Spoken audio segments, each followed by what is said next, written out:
Welcome dear friends. Today we explain class 10th lesson 2 Nelson Mandela Long Walk to Freedom. So this lesson is written by Nelson Mandela. So Nelson Mandela was the first black president of South Africa. वो south Africa के पहले श्वेत राष्ट्रपति थे और उन्होंने ये जो एक्सट्रैक्ट है ये उनका एक ऑटोबायोग्राफी है, उसका हिस्सा है। और उसमें वो बताते हैं कि किस तरह से उन्होंने और उनके जो अफ्रीकन नेशनल कांग्रेस के जो लोग हैं उन्होंने एक लंबे समय के संघर्ष के बाद में डेमोक्रेटिक गवर्नमेंट है उसकी स्थापना की। और इस लेसन के अंदर डेमोक्रेटिक गवर्नमेंट की जो स्थापना 1994 में हुई उसके उद्घाटन के बारे में इसको वर्णन मिलता है। तो अब अपन रिमेनिंग जो पार्ट है उसको एक्सप्लेन करते हैं। ए फ्यू मोमेंट लेटर यानी कुछ समय, मोमेंट इन क्षण, कुछ समय बाद में, we are lifted our eyes in awe, हमने हमारी आंखें हैं वो ऊपर की ओर उठाई। इन अवे, अवे यानी अद्भुत रूप से,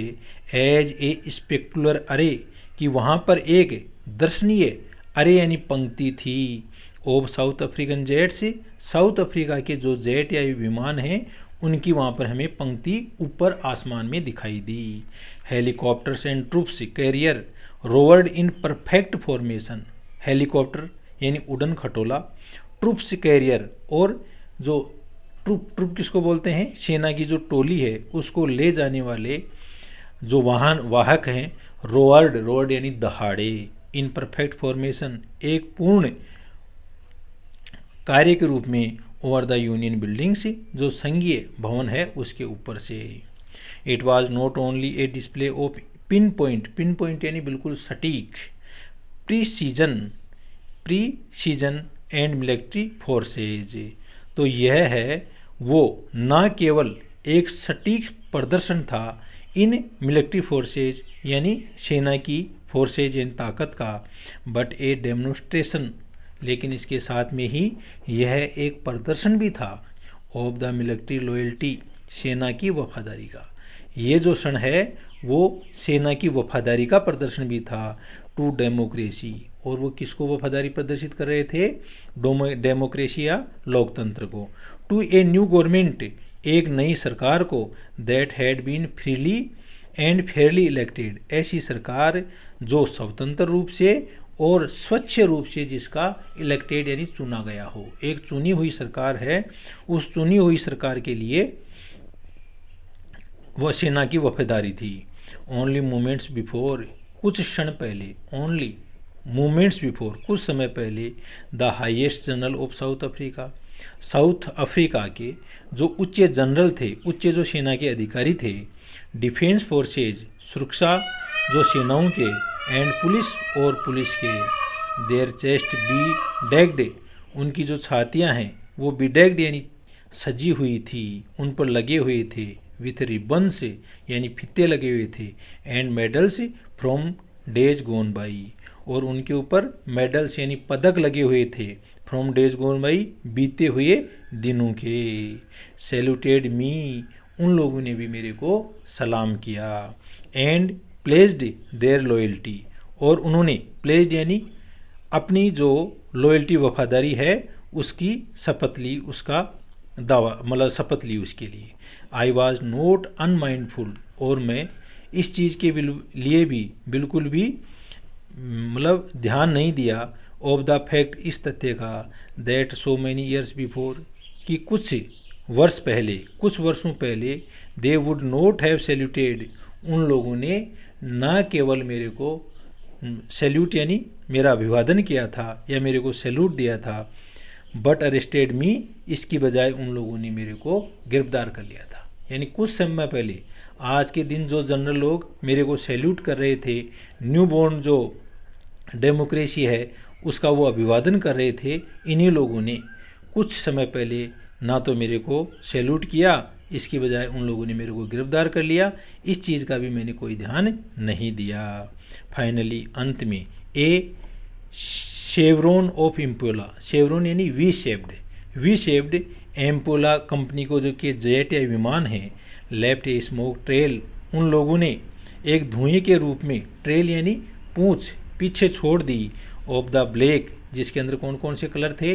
ब्लैक रंग था, लाल था, ग्रीन हरा था, ब्लू नीला था, एंड गोल्ड और सुनहरा था, of the new south African flag, और ये सारे के सारे रंग हैं वो नया जो साउथ अफ्रीका का फ्लैग या झंडा है उसके उन रंगों ने उन्होंने वी शेप के अंदर छोड़ दिया। किन्होंने छोड़ा, जो एम्पोला जेट्स थे उन्होंने छोड़ा।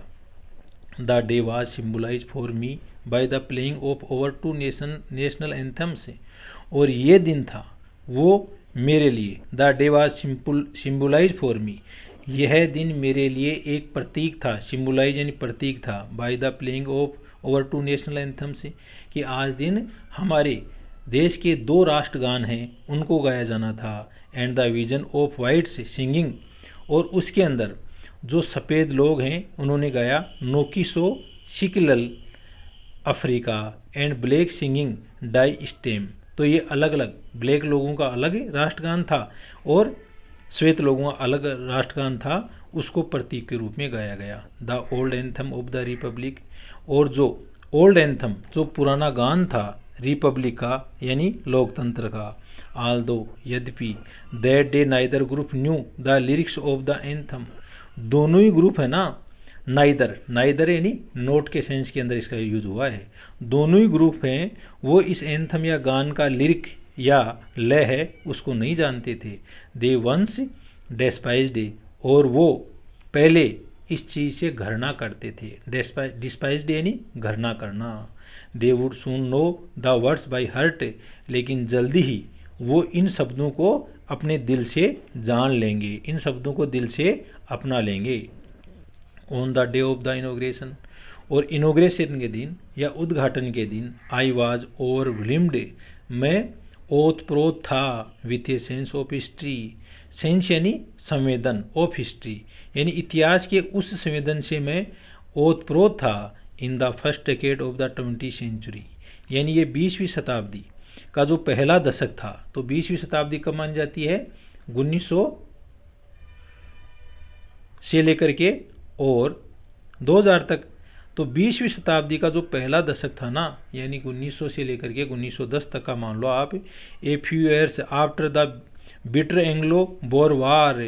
और कुछ समय वर्ष बाद ही जो एंग्लो बोर वार हुआ अफ्रीका के अंदर हुआ था, and before my own birth, और मेरे स्वयं के जन्म से पहले,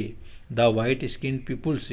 यानी सफ़ेद चमड़ी के लोग, यानी जो अंग्रेज़ लोग हैं वो, ऑफ साउथ अफ्रीका के सफ़ेद लोग हैं, पेज्ड PATCHD, पेज्ड यानी धब्बे छोड़ दिए, चिन्ह छोड़ दिए, अप देयर डिफरेंसेस यानी अपनी भिन्नता का या विभेद के चिन्ह उन लोगों ने छोड़ दिया, and erected A system of racial domination, और उन लोगों ने इरेक्टेड यानी खड़ा कर दिया एक ऐसा तंत्र जो रेशियल यानी जातीय विभेद पर आधारित था, against the dark skin people of their own land, यानी उनकी स्वयं की ज़मीन के ऊपर जो काले लोग थे उन काले लोगों के खिलाफ एक रंग भेद का सिस्टम श्वेत लोगों ने खड़ा कर दिया। द स्ट्रक्चर दे क्रिएटेड, और जो स्ट्रक्चर या जो ढांचा उन लोगों ने बनाया, formed the basis of one of the harshest, और ये इसका जो आधार था वो सबसे ज़्यादा हारेस्ट यानी कर्कश, यानी सबसे ज़्यादा कर्कश था, सबसे ज़्यादा